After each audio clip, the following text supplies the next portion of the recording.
Saludos y buenas noches a quienes nos acompañan. Mi nombre es Omar Ortiz y seré el conductor en esta oportunidad. Este evento, organizado por el Ay, Círculo de Estudios Ludinformices, el Centro de Ilustración Republicana, en colaboración con CITEL, Bajo la Lupa Hablemos de Derecho, Foro Liberal Iqueño, traemos hoy a ustedes el tema El sector financiero bajo ataque. Este tema se presenta dada la última regulación en materia económica. Hablamos del reglamento sobre la información financiera que las empresas del sistema financiero deben suministrar a la SUNAT para el combate de la evasión y ilusión tributarias, dado el Decreto Supremo número 430-2020, Ministerio de Economía y Finanzas, o EF.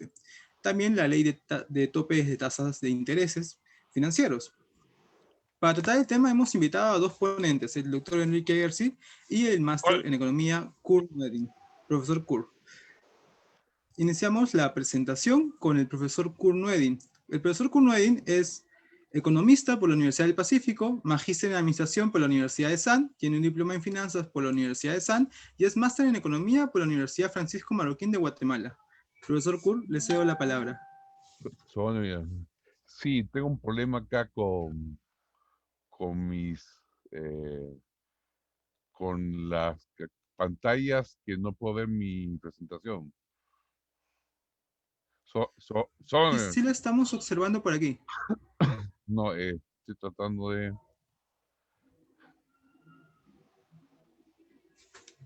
un ratito, déjame ver cómo Entonces lo esperamos. quiero salir de, Voy a compartir pantalla.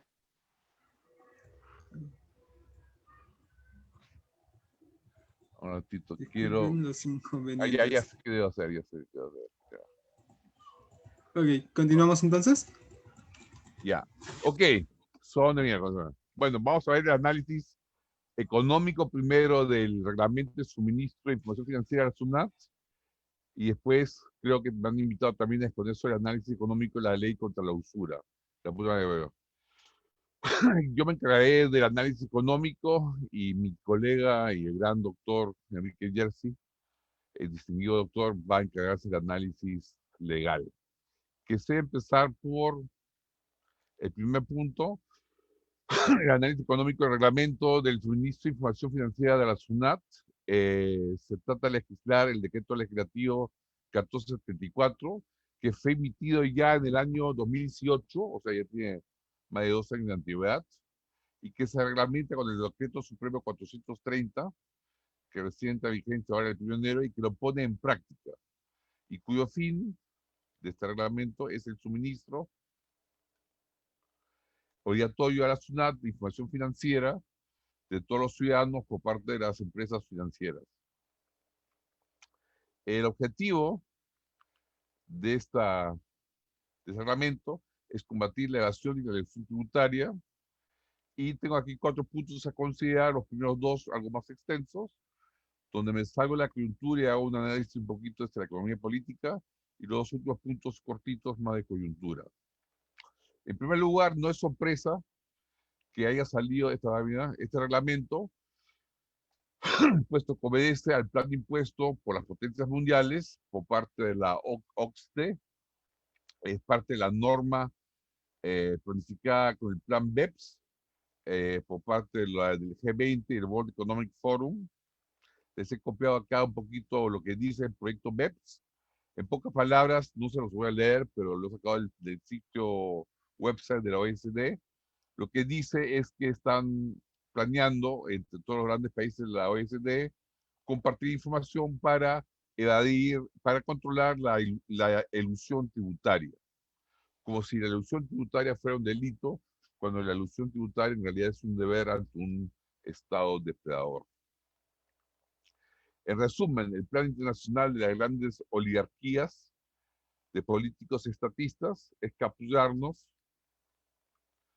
y dejarnos sin salida con este plan del BEPS ante sus actividades políticas depredadoras. Es decir, los políticos de los grandes países están obligando a pequeños países como nosotros a someternos y ser controlados fiscalmente por ellos.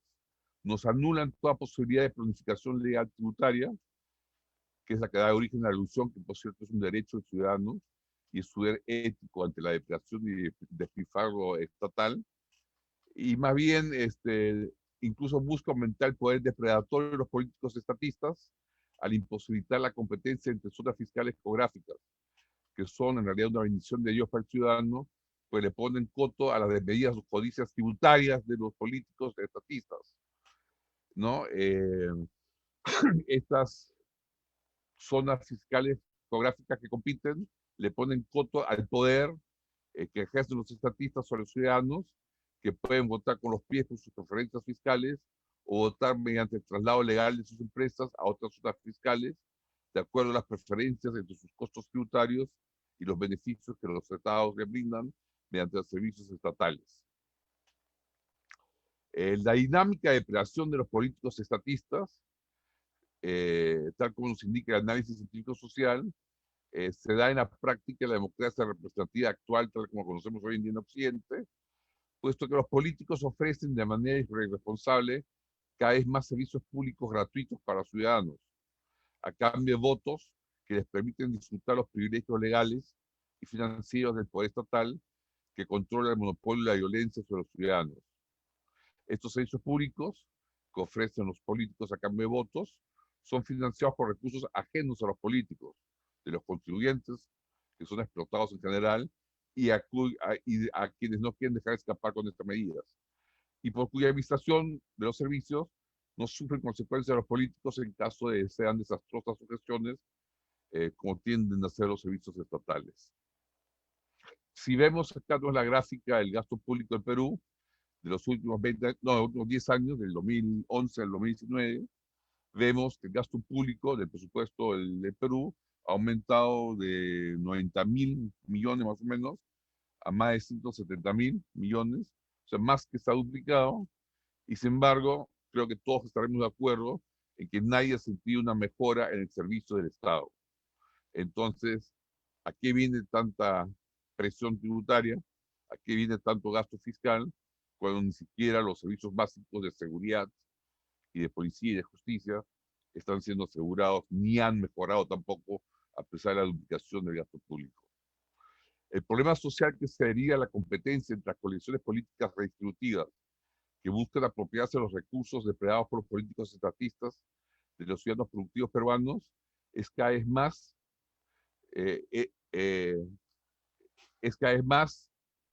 injusto y concentra riqueza en pequeños grupos de ciudadanos privilegiados políticamente. De esta manera se entorpece y se obstaculiza la creatividad de generar valor en la economía para el ciudadano común y corriente. Es así como el peruano desde chiquito conoce el refrán y lo repite, que el vivo vive el tonto y el tonto es su trabajo, ¿no? El vivo, el político, vive el tonto, el político vive de los tributos y el tonto, nosotros los ciudadanos a pie, vivimos de nuestro trabajo. Esta dinámica de predación y opresión política del ciudadano productivo común y corriente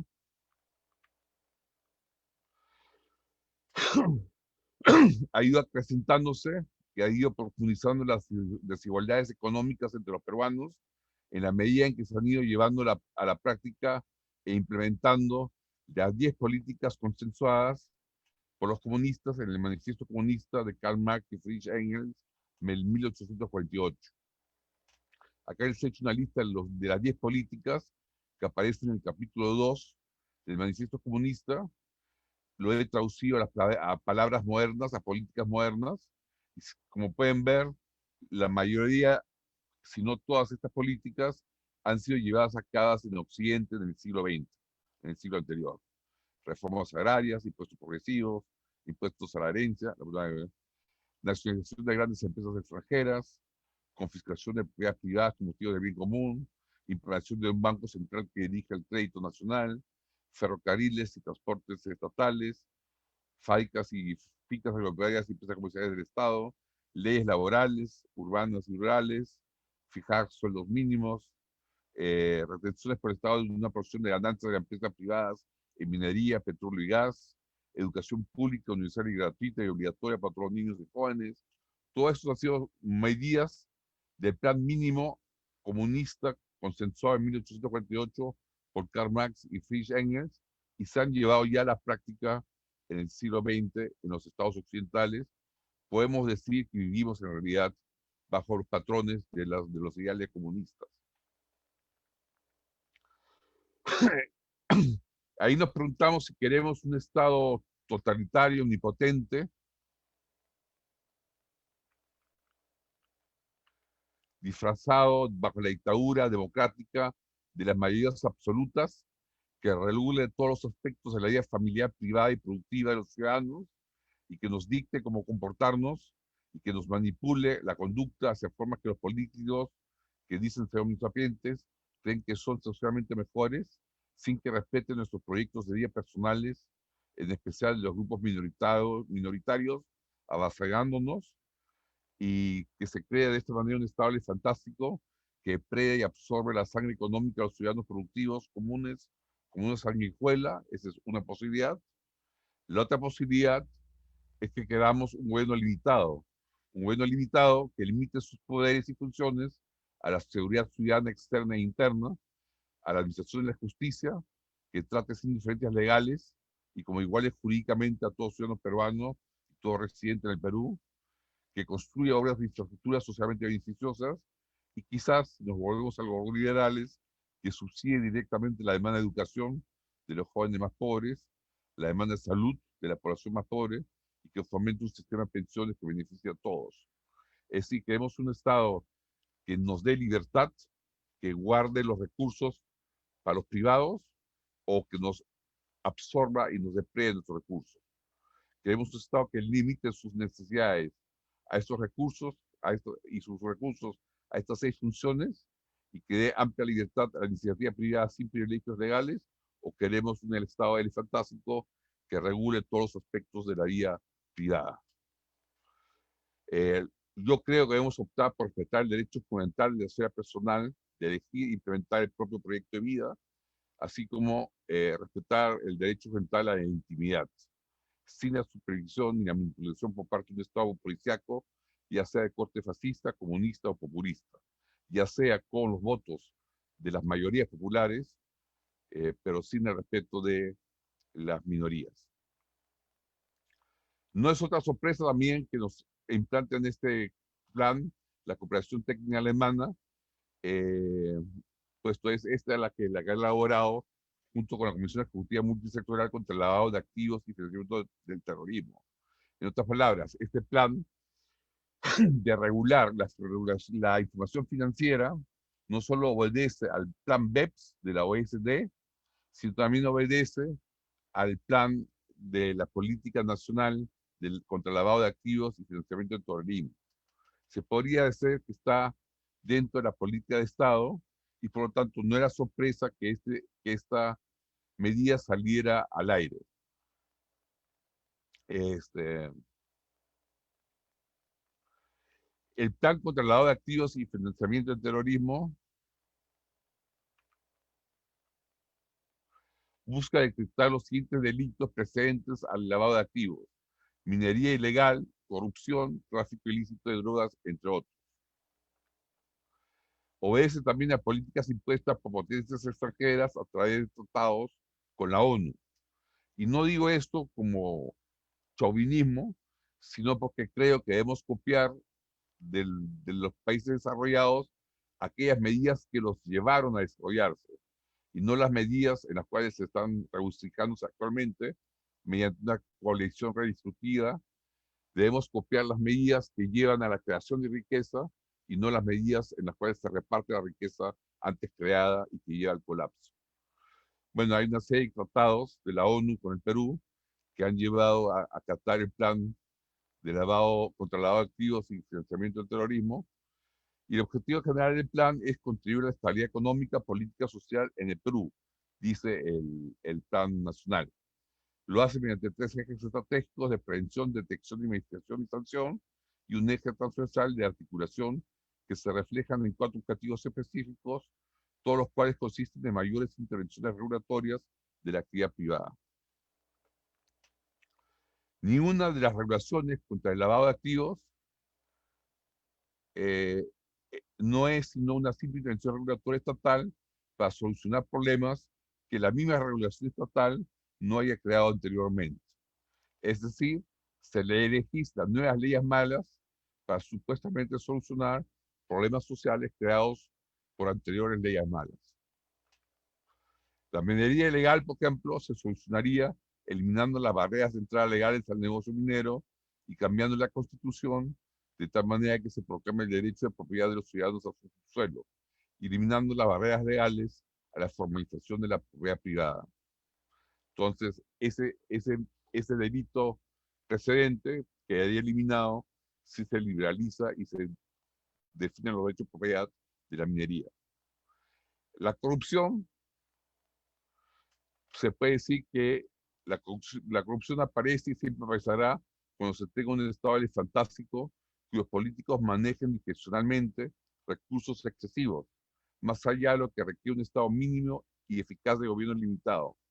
Además, por más abundante que sea la legislación que promueve un estado socialmente activo, más incentivos habrán para los políticos para comportarse de manera no ética, a costa del peruano honesto. Es decir, el Estado grande lleva a la corrupción automáticamente. Por lo tanto, la mejor manera de eliminar la corrupción es achicando el Estado, para no dar incentivos a gastar y malgastar los recursos. Y por último, la tercera causa de delito precedente al lavado de activos se cuenta como el tráfico ilícito de drogas. Y al respecto hay que decir que la propagación de la criminalidad del narcoestado peruano solo se solucionará si los ingentes recursos usados para la lucha antidrogas se canalizan a campañas educativas y de salud para reducir el consumo de drogas, para reducir la demanda de drogas, y se descriminaliza la oferta de las mismas, tal como nos muestran los estudios históricos de la prohibición del consumo de alcohol y tabaco de los años 20 en Estados Unidos. Además, estos eran los puntos primeros que quería decir. En primer lugar, el plan, este decreto supremo no sorprende porque está dentro del plan BEPS de la OECTA, y no sorprende porque está dentro del plan de lucha contra el lavado de activos y contra el financiamiento de terrorismo. Y todos estos son planes para dominar más a la libertad de los ciudadanos. Además, dos puntos adicionales: para controlar la elección tributaria, la información brindada a la SUNAT por el ITF es más que suficiente, ya que la SUNAT en realidad no necesita más que el ITF para determinar los desbalances patrimoniales. Por lo tanto, esta información que requiere es absolutamente innecesaria. Y por otro lado, las mafias criminales tienen que instalarse sobre todo en el sector público, y la disponibilidad de la información requerida pone entonces en peligro la vida y el patrimonio de los ciudadanos peruanos. Además, lo más probable es que este dispositivo legal construya una muralla insuperable entre el sector formal y el sector informal, aumentando la informalidad y reduciendo la bancarización. Y por último, quiero anotar que no hay que ser ingenuos y considerar la intencionalidad política siempre presente en estas normativas. Sorprende que, habiendo sido legislado originalmente este dispositivo en el año 2018, se le pone en vigencia mediante su reglamento ahora en enero de 2021, en pleno contexto electoral, lo cual le da el poder legal al gobierno de realizar posibles chantajes políticos. Para los amigos, todo, decía un presidente; para los enemigos, la ley. Y aunque no sea la intención del gobierno actual realizar ningún chantaje, este dispositivo legal le da la herramienta legal a cualquier gobierno futuro para imponer mediante el chantaje político su propio singular pensamiento hegemónico único y manipular la democracia mediante fiscalizaciones tributarias con base o sin base real, bajo la excusa de haber detectado desbalances patrimoniales. Bueno, faltaría analizar la segunda parte, que es la ley contra la usura, pero creo que sería bueno escuchar al doctor Riersi respecto a este primer punto. Ok. Bueno, ya con la presentación del profesor Kur, pasamos a la presentación del doctor Enrique Garci. El doctor Enrique Garci es abogado por la Pontificia Universidad Católica del Perú, tiene una maestría en Derecho, Es profesor de la Universidad de Lima, profesor visitante de la Universidad Francisco Marroquín, profesor honorario en la Universidad Laica Vicente Rocafuerte en Guayaquil, profesor visitante en la Escuela Superior de Administración de Empresas, miembro de la Montpellier Society y de la Royal Economic Society. Profesor Enrique Erci, doctor Enrique Erci, le damos la bienvenida y le doy el pase. Muchas gracias. Quiero en primer lugar agradecer al CIR por esta invitación, al CURT por su participación y a todos ustedes por su presencia. Son muy amables en convocarme para discutir este tema. Siguiendo la metodología que ha propuesto CURT, vamos primero por el tema de los impuestos y después hablamos sobre la ley de las tasas de interés, si les parece. ¿No? Yo voy a plantear objeciones de tres tipos frente al decreto supremo 4043, que en realidad reglamenta una ley, ¿no?, previa sobre el tema de la información tributaria. Las objeciones van a ser de carácter principista, objeciones de principio, objeciones de eficiencia y objeciones políticas, de legitimidad política. Quisiera empezar por las objeciones de principio. Este decreto supremo que ha sido promulgado por el gobierno es inconstitucional. No hay manera de evitar. Probablemente la ley que le da origen también lo sea. Pero el punto central, el punto grave de este decreto es que va más allá de la propia ley y sobre todo viola la doctrina constitucional generada por el Tribunal Constitucional respecto del denominado derecho a la intimidad financiera. Me explico. Ya en una sentencia 009 del 2014, el Tribunal Constitucional había establecido que en el Perú es un derecho fundamental el derecho a la intimidad. Y dentro del derecho a la intimidad, donde está el derecho a la propia imagen, a la vida privada, a la familia, hay el derecho a la intimidad financiera, que lo había clasificado en dos, ¿no? En primer lugar, el derecho al secreto bancario, y en segundo lugar, el derecho a la reserva tributaria. Entonces, el Tribunal Constitucional estableció en esta sentencia que siendo un decreto constitucional, un derecho constitucionalmente reconocido, el de la intimidad financiera, solamente admitía limitación mediante una sentencia judicial debidamente motivada, una resolución de la Fiscalía de la Nación debidamente motivada, o una decisión de una comisión investigadora del Congreso debidamente motivada, tal como establece la Constitución. Es decir, el Tribunal Constitucional estableció que el derecho a la intimidad financiera solo podía levantarse caso por caso dentro de una investigación y por alguna de estas tres autoridades. ¿Qué hace el decreto supremo en cuestión? No hay ninguna investigación abierta. Establece para todos los peruanos, lo que los abogados llamamos erga omnes, para todos los peruanos, la posibilidad o la obligación por parte de los bancos de entregar toda la información financiera que supere los 10.000 soles, sumando todas las cuentas que una persona es titular. Y reporte no solamente los ingresos de una persona, sino también sus egresos. Entonces aquí hay un problema constitucional. Claramente se está violando un mandato del tribunal. Lo que el tribunal ha dicho, como en todo derecho, es que el derecho fundamental a la intimidad financiera, en primer lugar, existe, y en segundo lugar, como todo derecho, no es ilimitado, tiene restricciones, pero esas restricciones tienen un umbral muy alto. Solamente se puede restringir el derecho a la intimidad financiera, es decir, levantar el secreto bancario y la reserva tributaria por resoluciones debidamente motivadas del fiscal de la Nación, de un juez en ejercicio de sus atribuciones o de una comisión investigadora del Congreso.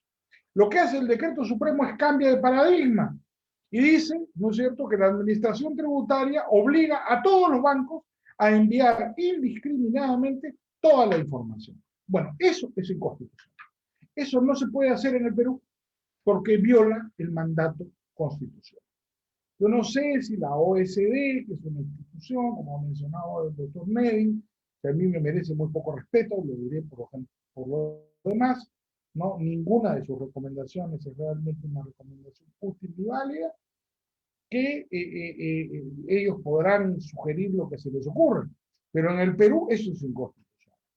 De manera que no tiene absolutamente ningún sentido sostener que este decreto supremo se adecua a la normatividad legal existente en el Perú. No se adecua. Es un decreto inconstitucional. La segunda objeción que quiero presentar a ustedes es una objeción de eficiencia.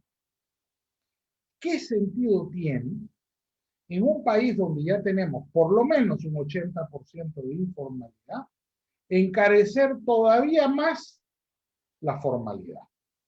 Es absurdo, carece de sentido, es absolutamente inútil.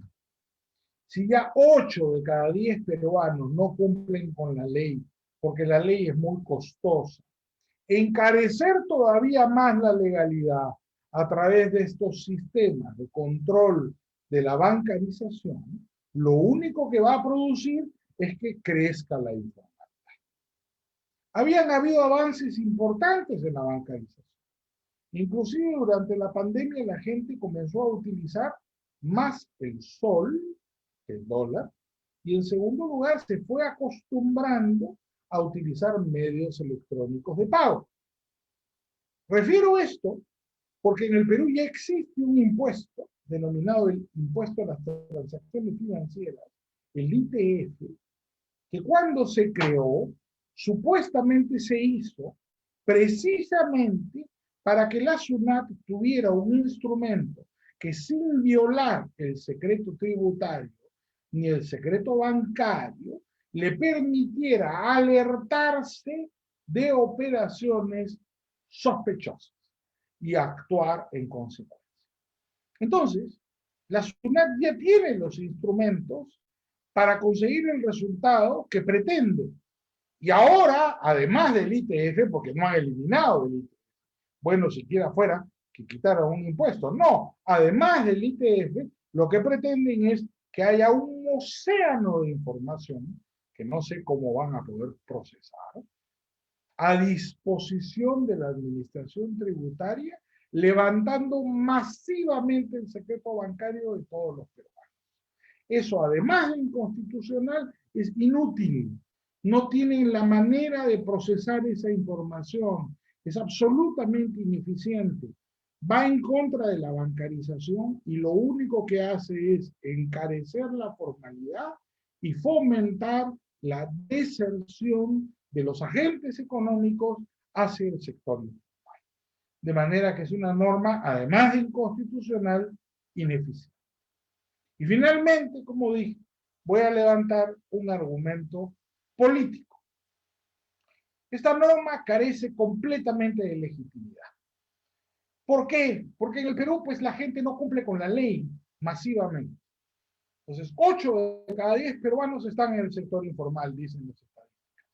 Eso significa que solo hay 2 peruanos de 10 que cumplen con la ley. Esta norma es para esos 2, para los mismos tontos de siempre, para nosotros, que tenemos nuestra cuenta bancaria, que nos pagan en nuestra cuenta sueldo, que estamos fiscalizados y pagamos impuesto a la renta. Esto no es para nadie más. Esa es una norma antidemocrática.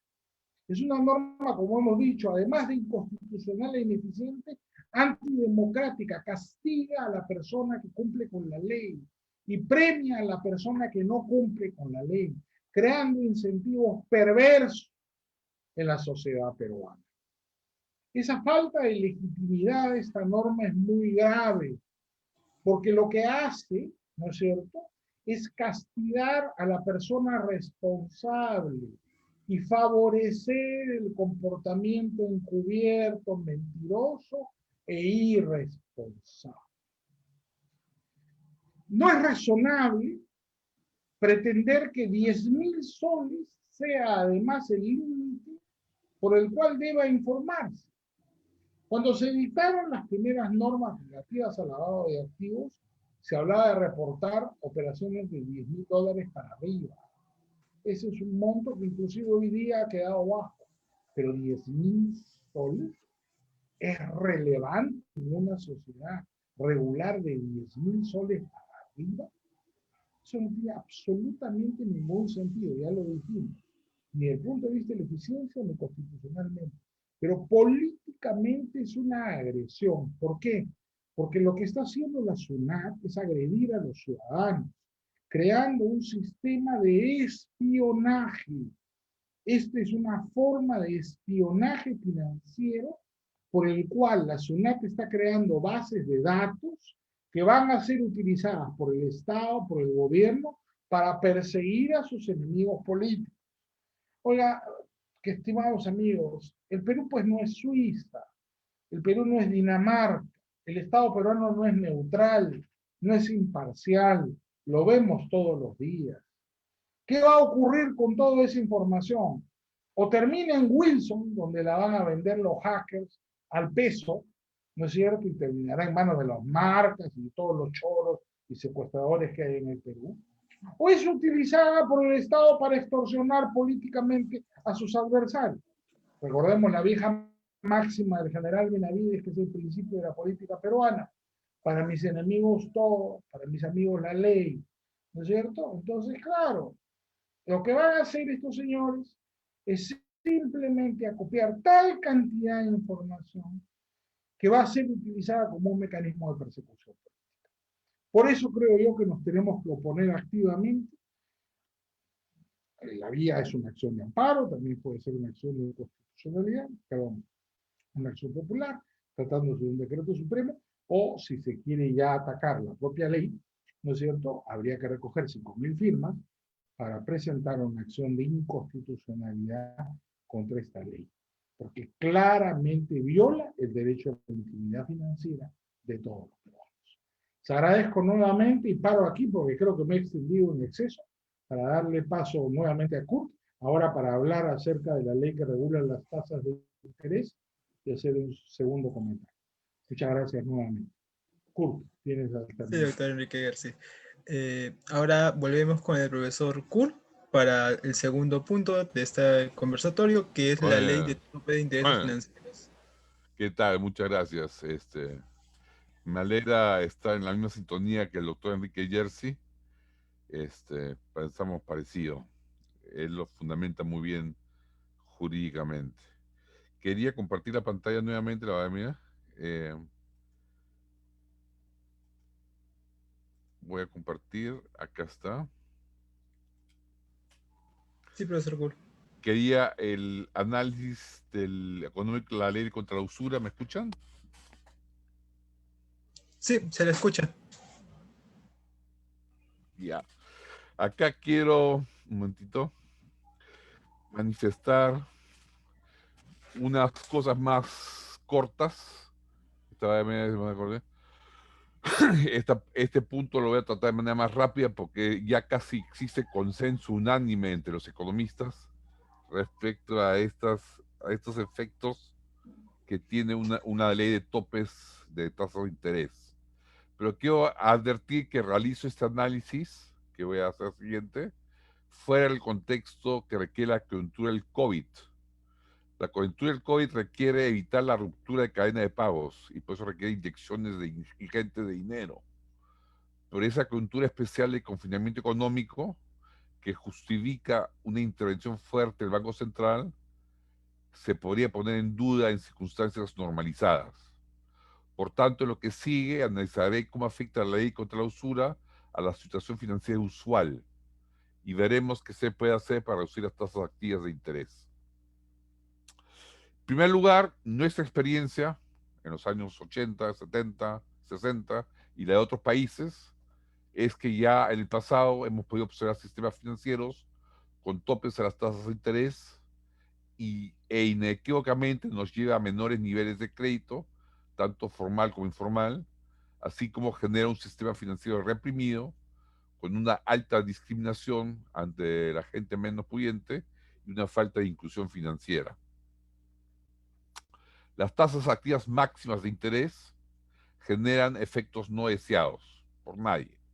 Concretamente, generan menos acceso al crédito y el consecuente racionamiento crediticio que se produce al haber menos crédito perjudicará a aquellas personas que más necesitan el crédito, puesto que el sector financiero discriminará por razones de su propia salud contra las personas con menores ingresos económicos, con menos ventas y sin garantías, dejando a estas personas en manos de la explotación del sistema financiero informal.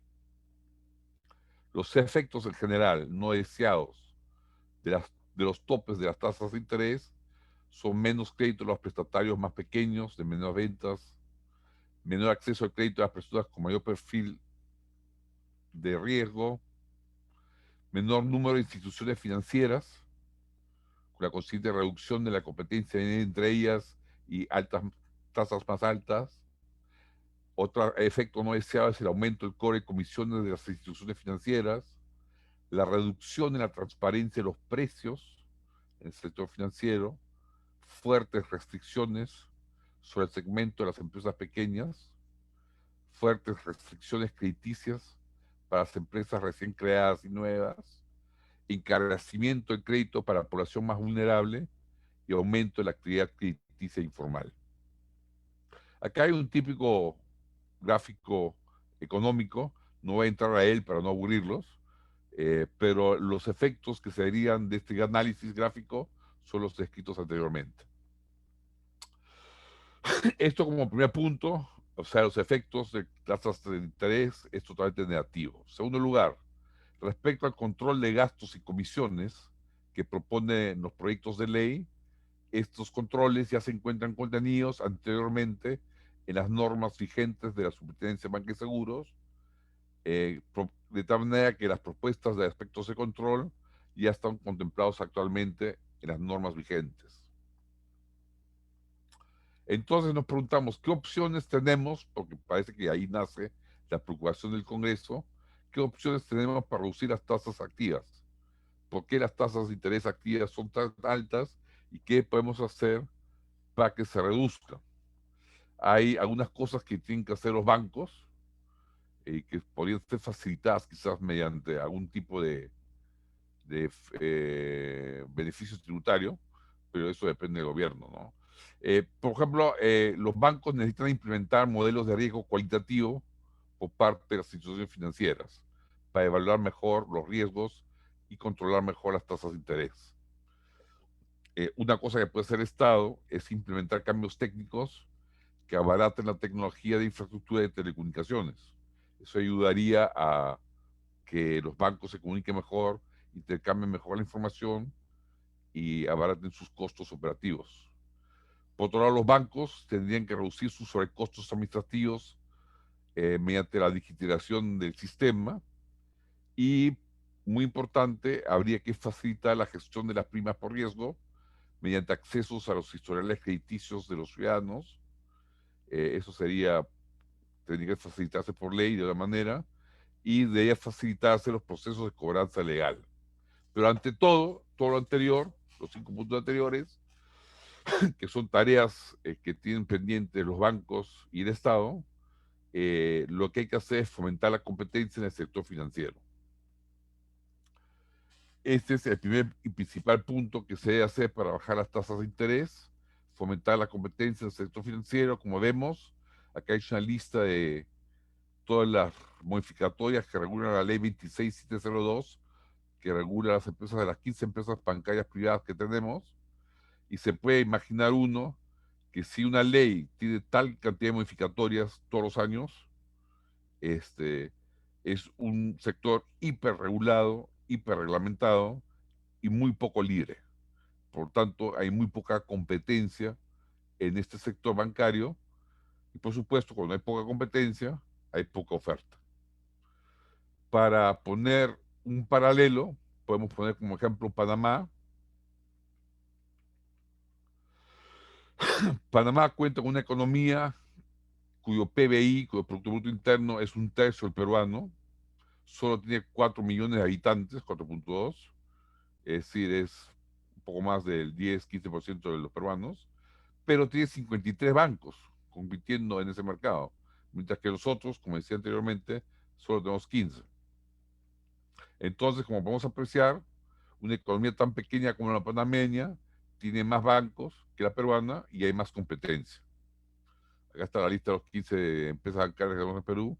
Y a lo que quiero guiar es que las altas tasas de interés, de los cuales se quejan los legisladores, son consecuencia de la ausencia de libre competencia bancaria, lo cual origina menor oferta de créditos, y todo esto derivado de la hiperregulación por la existencia de superintendencia de bancas de seguros y la presencia de bancos centrales del Perú. Otra observación estructural para fomentar la oferta crediticia genuina es que la existencia de la actual regulación del Banco Central de Reserva, Superintendencia de Bancos de Seguros, permite al Estado reducirle artificialmente los costos de fondeo a la banca al brindarle recursos no genuinos a las instituciones financieras. Al decir no genuinos es decir que no son generados por ahorros. Se les brinda recursos no genuinos a través de la ampliación nominal de la oferta monetaria, emisión, con las consecuentes bajas tasas de interés pasivas, y estas bajas tasas de interés pasivas desincentivan la acumulación de ahorros, de tal manera que no aumenta la oferta crediticia genuina, y al no aumentar la oferta crediticia genuina, se mantienen altas las tasas de interés activas. Como muestra, quiero que observen que si teníamos 1.000 soles en el año 2000, esos 1.000 soles con una inflación anual promedio de 2%, que es la inflación de la cual se jacta el Banco Central de Reserva, habrían perdido bastante poder adquisitivo y equivaldrían, después de 20 años, a 673 soles. Es decir, el ahorro real se está reduciendo por culpa de la inflación baja, pero intensa y repetitiva. Es decir, tenemos una inflación de baja intensidad, pero constante, que corroe nuestros ahorros reales y que hace que el ahorro se vuelva escaso y por lo tanto el ahorro ya no se canaliza hacia el crédito y se elevan las tasas de interés. Sin embargo, debo decir que el mayor componente de las tasas activas de interés en el Perú es el correspondiente a la prima de riesgo, que cobran algunas instituciones financieras que al cubrir los costos de impago de deudores de montos pequeños y perfil muy riesgoso. Las 4 instituciones financieras mayores del mercado no están en este segmento del mercado crediticio, en este segmento de deudores pequeños y de perfil riesgoso, por lo que los topes de las tasas activas que pretenden imponer el legislativo solo afectarían a este reducido segmento crediticio, discriminando justamente a las personas de menor acceso al crédito formal, justamente de los que más necesitan acceder al crédito formal. Este segmento del mercado crediticio, que capta a los deudores de mayor riesgo y menos favorecidos, es, sin embargo, el sector que más bancariza a nuevos clientes, canalizándolos luego a créditos con mejores condiciones conforme desarrollen su historial crediticio. Es decir, las altas tasas de activas se cobran inicialmente a personas que no gozan de historial crediticio de alto riesgo, con ingresos muy pequeños, por lo tanto con mucho riesgo de default, mucho riesgo de impago, pero conforme hacen historial crediticio, estas tasas bajan. Por tanto, se puede decir que los topes que se quieren imponer solo perjudicarían a este segmento, que es el que mayor necesidad tiene de acceder al crédito formal. Hasta aquí mi exposición y lo invito al doctor Jersey a escuchar sus inteligentes palabras. Muchas gracias, profesor Kuhl, por su intervención. Y a continuación, damos la palabra nuevamente al doctor Enrique Gersi. Doctor Enrique Gersi, lo escuchamos. Muchas gracias. En el elogio de la usura, Yemelin y Bentham hizo tal vez una de las colecciones más completas de argumentos en contra de leyes como la que ha aprobado el Congreso de la República. El Congreso se ha equivocado completamente con esta ley.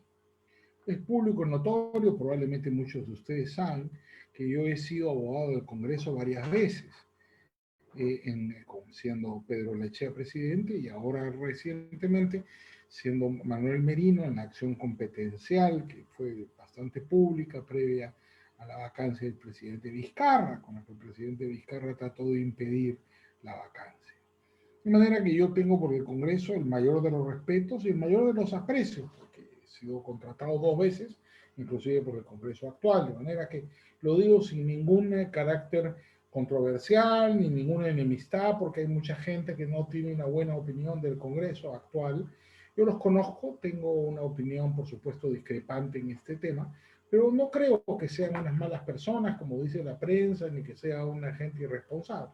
Todo lo contrario, yo creo que el Congreso, tal como está compuesto, responde a incentivos que fueron creados por la legislación, particularmente al hecho de no poderse reelegir, y eso ha llevado a que los grupos parlamentarios que no tienen una mayoría, ciertamente decanten hacia algunos proyectos como este, en función de una aparente popularidad. En este caso se han equivocado. ¿No es cierto? Yo he defendido al Congreso en otras oportunidades, pero ahora no puedo hacerlo. Porque regular la tasa de interés como pretende el Congreso de la República es absolutamente absurdo. Desde el punto de vista económico, es absolutamente contraproducente. Hay razones muy parecidas a las razones establecidas sobre el tema anterior de la información financiera al que hice referencia, sobre todo desde el punto de vista técnico. La regulación de la tasa de interés lo único que hace es favorecer la usura. ¿Por qué? Porque la regulación de la tasa de interés y las autoridades van a fijar la tasa de interés, lo que va a provocar es que esas tasas de interés se encuentren necesariamente, por lo general, por debajo del mercado. Y eso va a producir una escasez de crédito formal y un incremento de las tasas de interés. ¿Por qué? Porque la gente, como no va a ser fácil conseguir un crédito, porque los bancos van a preferir no prestar el dinero, sino invertirlo en un negocio directamente, ¿qué va a hacer la gente que necesita un capital? Van a tener que recurrir al usurero, al prestamista, que presta a 4, 5, 6 o 10 veces más de lo que prestan los bancos. Es decir, estas leyes de regulación de tasas de interés tienen lo que los economistas llaman efecto paradójico, es decir, producen el efecto exactamente contrario del que querían conseguir. Por eso son normas absolutamente ineficientes. Ya hemos tenido en el Perú control de tasas de interés por muchas décadas y fue una norma bastante parecida a la que ha aprobado el Congreso, la que le permitía establecer la tasa de interés al Banco Central de Reserva, no como una tasa referencial, sino como una tasa obligatoria. Algunas personas, sobre todo en las dirigencias empresariales, han pensado que como el presidente del Banco Central de Reserva es una persona bastante comprometida con lo que se ha dado en llamar el modelo económico, aunque no es un liberal, sí es un economista ortodoxo, ¿no es cierto? Piensan que el Banco Central no va a tener una actitud controlista y fijará una tasa de interés que sea la tasa de mercado. Pero esto es pensar ingenuamente. En primer lugar, porque Julio Velarde también va a terminar su periodo y también van a terminar su periodo los miembros del directorio del Banco Central. Imagínense por un minuto antauristas, socialistas de cualquier cuño o intervencionistas, que también los hay en la derecha, interviniendo en el Banco Central como directores del Banco Central o nuevo presidente del Banco Central y estableciendo una tasa de interés demagógicamente. El resultado va a ser catastrófico. Va a fomentar también la informalidad. En este caso, la informalidad bancaria, porque lo que ocurre con la fijación de las tasas de interés, con el control de los intereses, es que se limita el acceso al crédito y se obliga a la gente, a los empresarios, a la gente que necesita financiamiento, a desplazarse del mercado formal hacia el mercado informal. Se criticaba a los bancos de cobrar intereses muy altos y pagar intereses muy bajos. Esa es la diferencia entre la tasa pasiva lo que nos pagan a los ahorristas por nuestros depósitos, con la tasa activa, lo que los bancos cobran a quienes reciben un préstamo. Esta diferencia, denominada arbitraje, ¿no? Los bancos arbitran, ganan dinero, arbitrando la diferencia entre lo que pagan por el depósito, la pasiva, con lo que cobran por el crédito, la activa. Entonces, los defensores del control de los intereses, lo que sostienen es que en el Perú las tasas eran muy elevadas, comparadas con el mercado internacional, en un país prácticamente sin inflación, en un país hasta antes de la pandemia con equilibrio fiscal y con grandes ahorros fiscales. Bueno, eso se ha evaporado con la pandemia, no hay ahorros fiscales, el Perú ha comenzado a endeudarse, no hay inflación, pero podría haberla. Felizmente todavía no hay un desequilibrio fiscal porque el Estado es tan incompetente en el Perú que no puede ni siquiera gastar la plata que le han asignado. No sé si ustedes conocen las cifras de la ejecución del presupuesto a finales de año. Al 28 de diciembre, la ejecución del presupuesto era absolutamente increíble. Por ejemplo, el MINSA, en medio de la pandemia, con peruanos muriendo en los pasillos de los hospitales ahogados por falta de oxígeno, los burócratas del Ministerio de Salud solo habían gastado el 47% de su presupuesto. Es decir, el restante, el 53% restante, estos incompetentes habían sido incapaces de gastar. Y el 47% que gastaron fue todo en gasto corriente, gasto de inversión, nada. Por eso no compraron ni plantas de oxígeno, ni vacunas, ni nada, de nada. ¿Y quieren más? ¿Quieren más dinero? Si son incapaces de gastar ese dinero, que se lo dejen al ciudadano, hombre. La madre de familia, el padre de familia saben en qué gastar el dinero. El Estado no produce riqueza. Los impuestos son pasar dinero de un bolsillo al otro. No es creación de riqueza. El único que crea riqueza es el sector privado. De tal manera que esta política irresponsable y dispendiosa lo único que provoca es un incremento inútil de la autoridad estatal que encima es incapaz de gastar el dinero que pretende. ¿Saben cuánto gastó el Ministerio de Energía y Minas del presupuesto el año pasado? El 26%. Yo les daría lo que gastaron el año anterior y bajaría el presupuesto en lugar de incrementar. Porque no saben gastar, son unos incompetentes, que el dinero se lo quede el público. Es contraintuitivo pensar que controlar las tasas de interés va a hacer que aumente el crédito y va a hacer que bajen las tasas. Eso solo se consigue con más competencia. El problema con el sector financiero, y con esto termino porque sé que nos hemos excedido en el tiempo, no es la falta de regulación, es el exceso de regulación.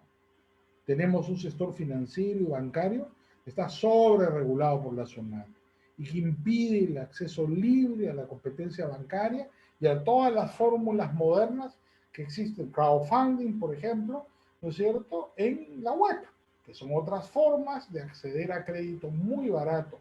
Hoy día el dinero en el mundo es muy barato, solo en el Perú es caro, y no es caro por un complot de los bancos, como pretenden alguna gente inadvertida que defiende el control de la tasa de interés. Es caro porque el gobierno lo ha encarecido.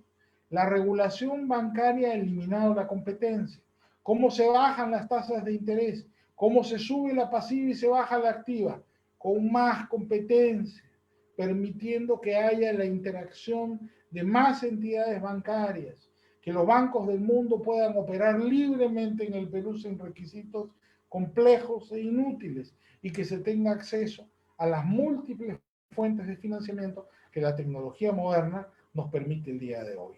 De otra manera, lo único que vamos a conseguir es que en el Perú, ¿no es cierto?, que ya estamos en 80% de la informalidad, pasemos al 90% y hoy día, un día lleguemos a la absurda situación que todos seamos informales, pues, ¿no? Que nadie pague impuestos y que terminemos solamente teniendo impuestos indirectos como el impuesto a la gasolina, que es el principal fuente de ingresos del Estado peruano, que es un impuesto que te cobran sin que sepas a la hora que vas a llenar el tanque. El presupuesto gasolinero es además un presupuesto ineficiente y es un presupuesto absolutamente injusto con los más pobres.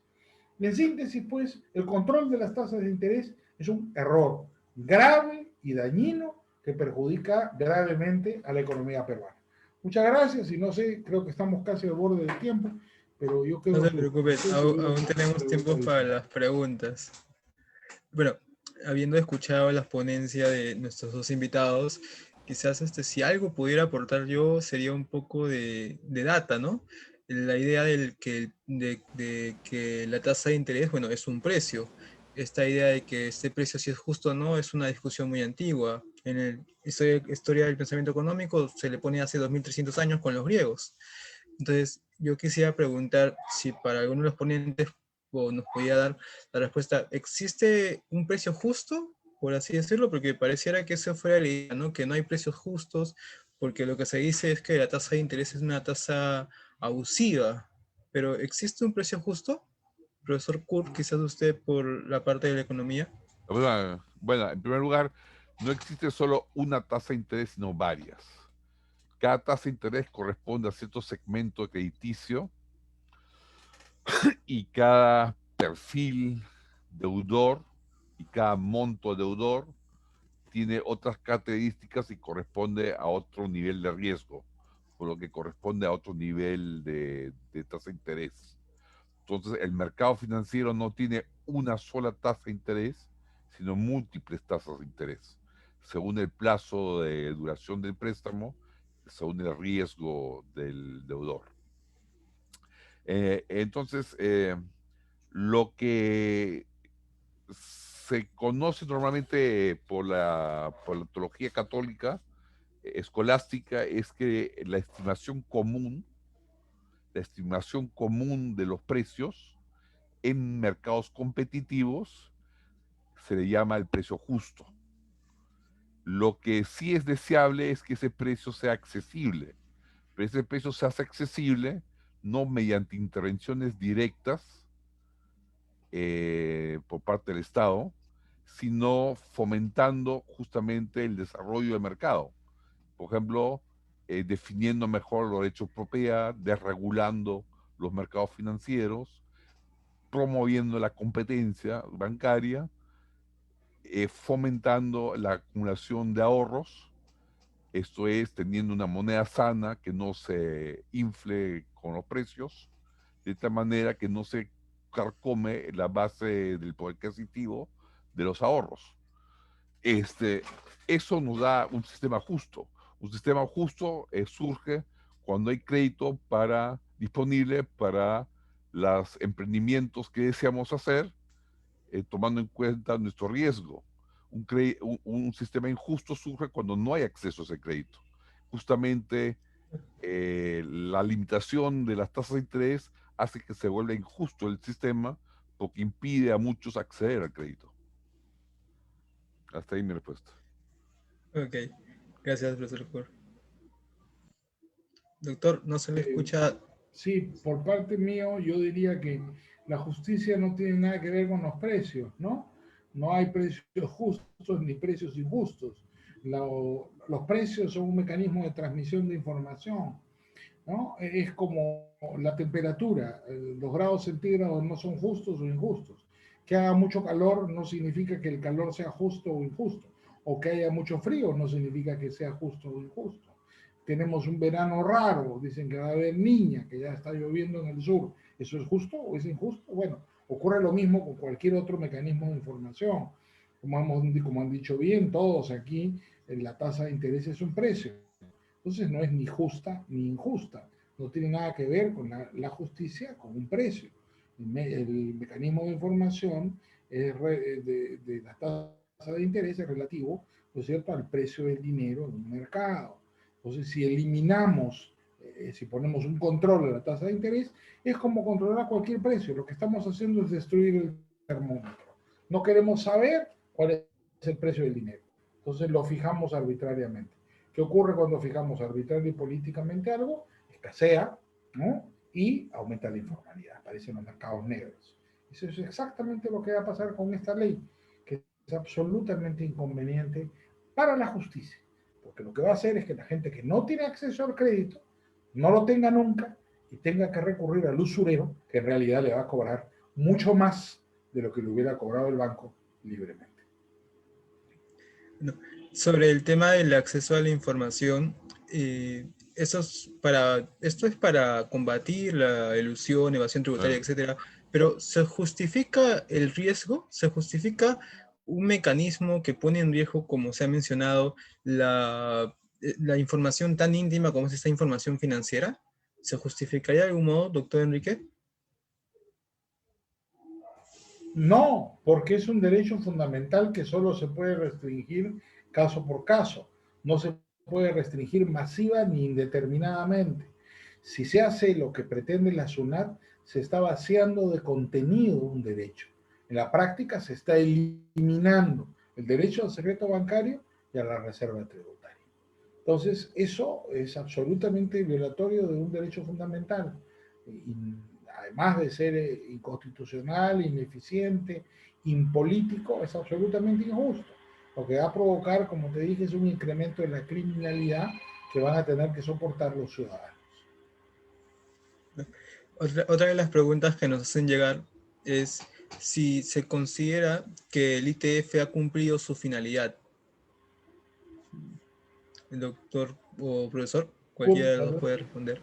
Bueno, yo creo que igual el doctor Enrique estaremos de acuerdo en que el ITF es más que suficiente para brindarnos la información necesaria sobre cualquier indicio de balance patrimonial que podría llevar después a la SUNAT a pedir ante el juez y ante el fiscal un levantamiento del secreto bancario y del secreto tributario.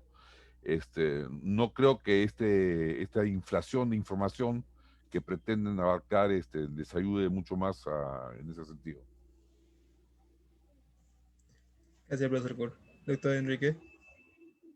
No, estoy totalmente de acuerdo con Kurt. El ITF, que ya era discutible, fue declarado constitucional por el Congreso, perdón, por el Tribunal Constitucional, porque dijo que no violaba la reserva bancaria, el secreto bancario, porque solamente era un gravamen a las transacciones. Entonces, claro, lo que pasaba es que le permite conseguir a la SUNAT información por la magnitud de la transacción. Si era una transacción inusual, inmediatamente por el ITF, un algoritmo en los programas de control de la SUNAT le iba a poder permitir iniciar una fiscalización a la persona que estaría haciendo una transacción inusual, por consiguiente sospechosa. Pero ese mecanismo, que es razonable, es completamente distinto a lo que pretenden ahora, que es levantar el secreto de todo el mundo y que los bancos manden todo a la SUNAT y que la SUNAT revise hasta si has comido papa a la huancaína el día de hoy. Eso es espionaje, pues. Es meterse en la vida privada de la gente. Eso no se puede hacer. Bueno, nos preguntan, ¿qué tipo de políticas públicas recomendarían frente a la situación actual? ¿Qué tipo de políticas públicas son recomendables para afrontar la situación actual? Porque nos encontramos en una situación con una situación económica especial, ¿no? Podemos decir de alguna manera, la pandemia, el gasto que se ha elevado, situaciones como esta regulación que atenta contra la competencia y el sistema de mercado. ¿Qué políticas públicas recomendaríamos? No sé, ¿quieres empezar, Kurt, o quieres que yo diga algo primero? Ahí empieza tú, por favor, doctor Enrique. Bueno, muy brevemente, yo en materia de política pública, yo creo que la política pública, cuanto más simple y cuanto más directa, es la mejor, ¿no? El objetivo fundamental de la política pública en el Perú debe ser reducir el costo de la legalidad. Porque con 80% de informalidad, cualquier otra política pública es engañarte a ti mismo. El Estado no funciona en el Perú, el Estado es un fracaso, algunos hablan del Estado fallido, no porque los peruanos seamos malos ni estemos locos, sino porque es muy costoso. Importar leyes es una locura. Esta idea de que la OSD te puede decir cómo legislar no tiene ningún sentido. El Perú ha vivido importando leyes. Pero sucede que la ley es costosa, pues. Entonces, una ley que puede funcionar en Suiza o en Alemania no va a funcionar en el Perú porque los peruanos tienen un ingreso mucho menor que el ingreso de los alemanes, de los ingleses o de los suizos. Entonces, las leyes se adaptan a su realidad. La importación de leyes no mejora un país. La importación de leyes lo que hace es que un país se atrase y se incremente la informalidad. Yo creo que como política pública debe haber un solo principio: reducir permanente y sistemáticamente el costo de la legalidad en todos los ámbitos, de tal manera que todas las millones de peruanos que ahora están trabajando en la informalidad se incorporen paulativamente a una nueva formalidad que reúna a todos los peruanos y le dé una legitimidad al Estado de la que carece actualmente. Kurt. Sí, yo creo que nos cometemos un error al copiar leyes de otras latitudes desarrolladas, en especial si copiamos las leyes actuales, donde estas sociedades están gozando de los beneficios de acumulación de capital de años. Más bien deberíamos fijarnos en aquellas leyes de esos países desarrollados que les promovió el desarrollo y bajo los cuales fueron guiados hacia el desarrollo, que por lo general son leyes donde se fomenta la libertad económica y la igualdad ante la ley, y donde se evita los privilegios legales para las empresas y para los bancos, ¿no? Entonces, justamente lo que hay que hacer es fomentar la libertad de los ciudadanos y el libre comercio y la libre empresa, y poner un marco jurídico adecuado como para que el respeto a la vida, a la propiedad y a la libertad de contratación sea respetado, y las personas solitas perseguirán el propio desarrollo y desarrollarán el país. No necesitamos de impulsos estatales para desarrollarnos, cuando dentro de nosotros tenemos la creatividad para desarrollarnos. Bueno, profesor Kur, ¿podría darnos usted algún ejemplo de cómo es que una norma encarece la competencia o una norma imposibilita la competencia? Muy simple, por ejemplo, si pones un capital mínimo. En el caso de los bancos, tenemos un capital mínimo que se exige a los bancos, normas mínimas que deben cumplir los bancos para poder ser autorizados como banca oficial. Entonces estás impidiendo que aquellos que no cumplan esas normas accedan al mercado, al negocio bancario. Es igual que como si tuvieras acá en la línea Benavides una zapatería, y pones una norma que solo la zapatería que tiene ciertas características en la puerta puede abrir. Entonces estás impidiendo que aquellos que no tienen esas características abran y hagan competencia a la zapatería.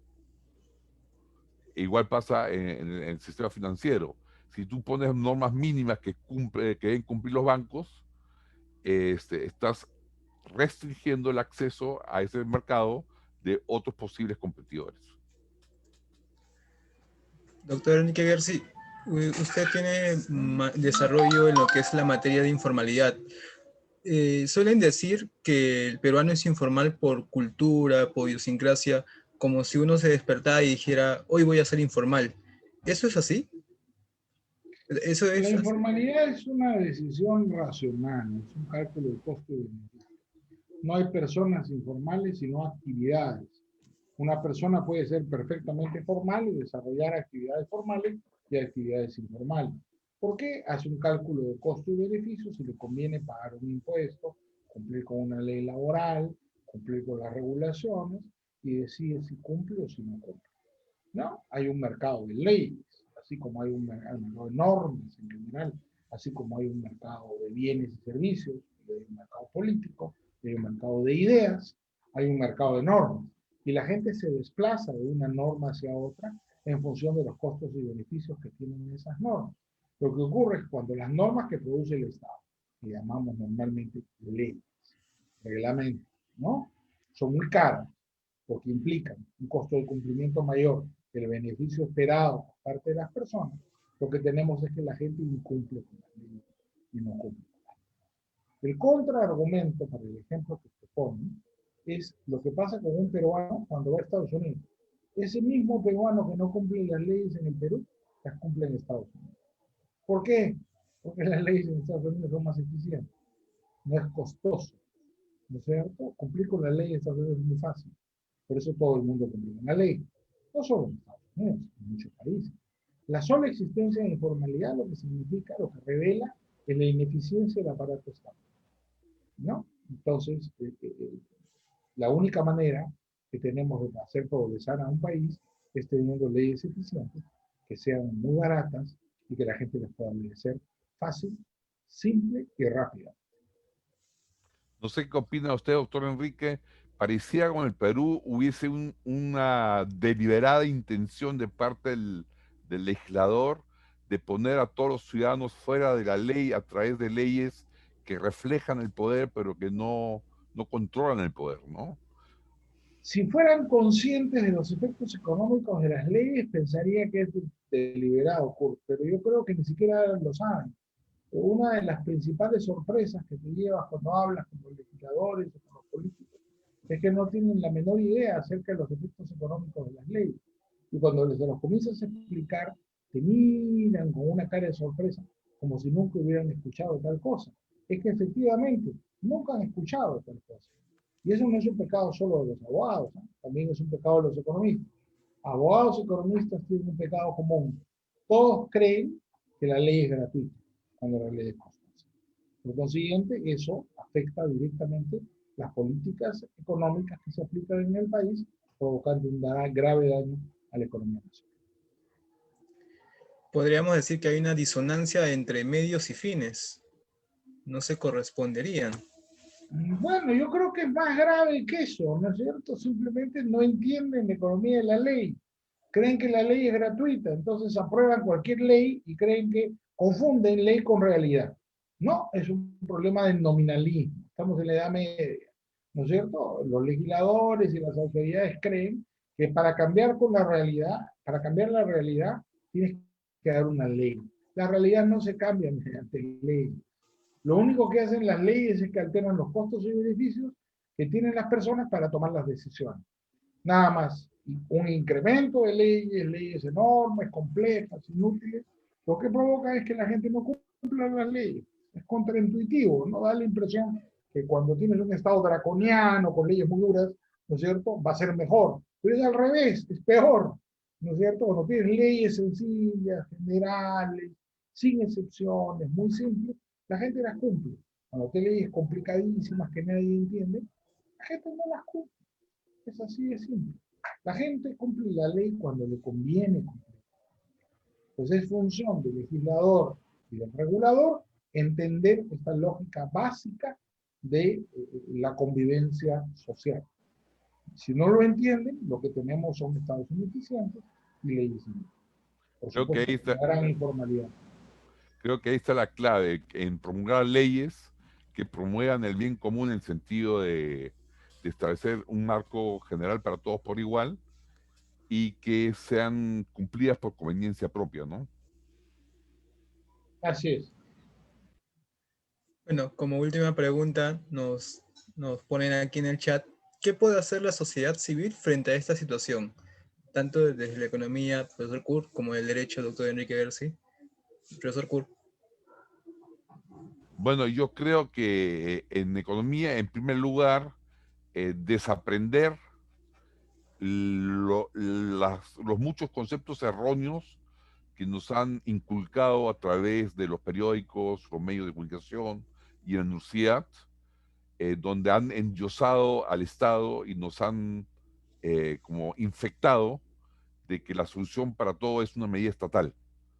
Y aprender a asumir la responsabilidad individual sobre nuestra vida y aprender a convivir respetando los proyectos de los demás y que el Estado nos dé espacio de libertad para desarrollarnos, más que nos obligue a hacer una u otra cosa. Doctor Enrique Berzi. Que la gran batalla no es la de abril. Yo creo que va a haber asamblea constituyente, tarde o temprano. La gran batalla vamos a tenerla que dar ahí. Y no creo que sea posible, mire lo que ha pasado en Chile, persuadir a la gente de que no hay que hacer una nueva constitución. Todo el mundo quiere hacer una nueva constitución. Lo que hay que hacer es presentarse a la asamblea constituyente, tener una lista muy fuerte en la asamblea constituyente, compuesta por liberales, jóvenes, capaces, de todo el Perú, ¿no es cierto? Y sacar una importante representación parlamentaria en la Asamblea Constituyente para que la Constitución no solo sea como la que tenemos, sino que sea mucho mejor, porque la Constitución peruana, el capítulo económico no está mal, pero el resto de la Constitución peruana es un mamarracho. Toda la crisis política que tenemos en el Perú desde el 2016 es consecuencia del capítulo político de la Constitución peruana, que es espantoso, ¿no es cierto? La doble vuelta con distrito plurinominal, con cifra repartidora, con una sola cámara, eligiendo al Congreso en primera vuelta, el presidente en segunda, lo que ha demostrado es que produce una situación inmanejable. Estamos en una crisis que empezó en 2016, en una elección que casi gana Keiko y que en la última semana volteó Kuczynski por menos de 40.000 votos y que ha producido la crisis hasta hoy. No sabemos qué va a pasar, de repente Keiko pasa a la segunda vuelta por tercera vez consecutiva, lo cual sería ya, aunque pierda, un éxito político tremendo. Primera vez en la historia, ya que pasó 2 veces consecutivas a la segunda vuelta, ya era un éxito importante, pero si pasara por tercera vez consecutiva, sería un éxito importante, pero inútil, porque la discusión debe ser la discusión constitucional, y eso va a venir. Entonces yo creo que los liberales nos tenemos que organizar con tiempo para esa batalla, que va a ser inevitable, y tenemos que presentarnos en esa batalla, ¿no es cierto? Ahora estamos en silencio, no hay representación liberal en ninguna parte, los morados usurpan algunos temas y conceptos liberales, que son abiertamente de izquierda, y tenemos que prepararnos para estar en la Asamblea Constituyente, que tarde o temprano se terminará convocando como en Chile, para librar la gran batalla en la que nos jugaremos el futuro del Perú y el futuro de nuestros hijos. Por eso yo agradezco la Doctor, se le apagó el micro. presencia. Yo le agradezco al CIR por la invitación y a todos. Se le volvió a apagar, doctor. Sí, les agradezco a todos, al CIR por la invitación, a todos ustedes por su presencia, porque es una oportunidad muy importante para empezar la lucha que todavía está por venir. Muchas gracias nuevamente por todo. Yo también les quiero agradecer y decir que la batalla tiene que pasar al movimiento y a la acción política. No puede quedarse solo en conferencias y en formación intelectual, sino que tiene que pasar a la elite política. Bueno, esas han sido las últimas palabras de nuestros invitados. Agradecemos su presencia. Del mismo modo, agradecemos a quienes nos han acompañado aquí en la plataforma de Zoom, como en las redes sociales. Agradecemos desde la organización del Centro de Educación Republicana y el Círculo de Estudios Luis Mises a las instituciones colaboradoras Foro Iberiqueño, Bajo la Lupa Hablemos de Derecho, el Instituto Ludwig Erhard y CITEL. Muchas gracias y buenas noches con todos. Y nuevamente reiteramos nuestro agradecimiento a nuestros invitados, doctor Enrique Gersi y profesor. Gracias a ustedes, muy amable. Buenas noches.